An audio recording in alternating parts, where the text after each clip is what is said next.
The Life and Sad Ending of Steve Allen. Stephen Valentine Patrick William Allen was born September 26, 1921, in New York City, son of Billy and Isabel Allen, a husband and wife vaudeville comedy team. His father died when he was an infant. He was raised on the south side of Chicago, largely by his mother's Irish Catholic family. Milton Berle called Allen's mother the funniest woman in vaudeville. Allen's first radio job was on the station KOY in Phoenix, Arizona, after he left Arizona State Teachers College in Tempe, while still a sophomore. He enlisted in the United States Army during World War II and was trained as an infantryman. He did not serve overseas, instead of spending his service time at Camp Roberts, California. He returned to Phoenix before deciding to move back to California. He became an announcer for KFAC in Los Angeles. In 1946, he joined Mutual Broadcasting System and began hosting a comedy show called Smile Time. With time, he began to experiment with the formats of his shows. He took up a job with CBS Radio to host a music and talk show. Gradually, he converted it into a late-night talk show, which made him popular. By 1950, his show was one of the most loved radio shows. In 1949, he saw an advertisement inviting television presenters for professional wrestling. In spite of having little knowledge about the sport, he applied and got the job. CBS Television recognized the young man's potential and believed that he could be groomed to do better. He was made the host of The Steve Allen Show, which premiered on Christmas Day, 1950. He became very popular when he was called to fill in as guest host for Arthur Godfrey's Talent Scouts. He turned a live commercial for tea into a comedy routine by preparing tea and soup and pouring both into a ukulele.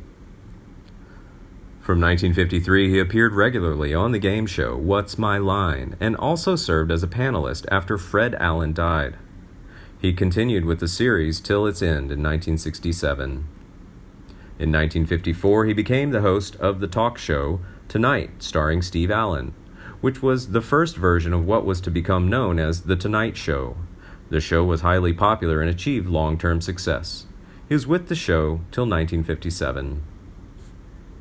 He's credited with originating the ideas of an opening monologue, celebrity interviews, comedy bits, and audience involvement, which later on were adopted by several other shows.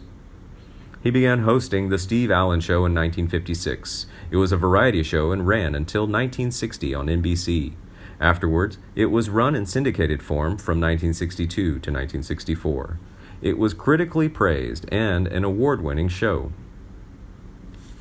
From 1964 to 1973, he hosted the panel game show Ive Got a Secret, which was produced by Mark Goodson and Bill Todman. He also composed music for the show.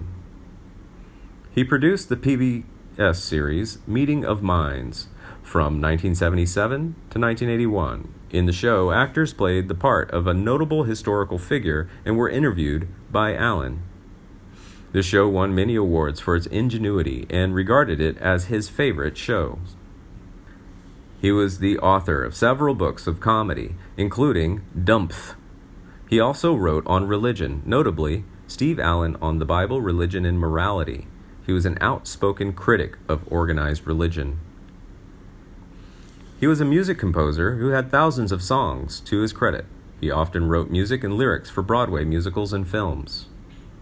In the late 1970s and early 1980s, Allen recorded a solo piano album for the Piano Quarter Contemporary Artists Series, joining such other artists, pianists of the day as Liberace, Floyd Kramer, Teddy Wilson, Roger Williams, and Johnny Guarnieri. His solo album was popular. Piano Quarter was founded by Joseph Tushinsky. The piano quarter was the first modern mechanical player piano made for the public that used solenoids to power the keys. In 1986, Allen was inducted into the Television Hall of Fame. In his personal life, Allen and Dorothy Goodman married in 1943 and had 3 children, Steve Jr., Brian, and David. That marriage ended in divorce in 1952. Allen's second wife was actress Jane Meadows, sister of actress Audrey Meadows. That union produced one son, Bill Allen, named for Steve's father. They were married in Waterford, Connecticut on July 31st, 1954, and remained married until his death.